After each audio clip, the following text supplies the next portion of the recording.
Vitsi kun mulla ei mitään hajua mitä mä teen siellä salilla. Kaikki mun friendit kehittyy, mulla ei edes oo mitään hajua mitä laitettu liiket mä tekisin seuraavaksi. Oispa tähän joku ratkaisu.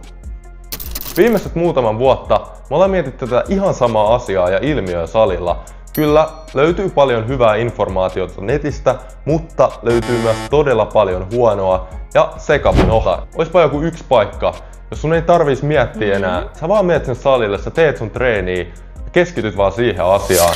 Ja joku auttaa sua ja vaan varmistaa, että sä kehityt. Ihan niinku personal traineri. Mut nehän maksaa aika paljon. Me keksittiin sopiva ratkaisu. Sillä Tsemppi-sovellus maksaa vaan 10 € kuukaudessa. Me hyväksytään myös liikuntaetuja. Ja se on sun puhelimessa oleva personal traineri. Se varmistaa, että sä kehityt ja tiedät tismalleen mitä tehdä seuraavaksi. Sun ei tarvitse tuhlaa aikaa enää arvailee. Joten mun vinkki sulle, lataa Tsemppi-sovellus nyt ja kokeile ilmaiseksi 7 päivää.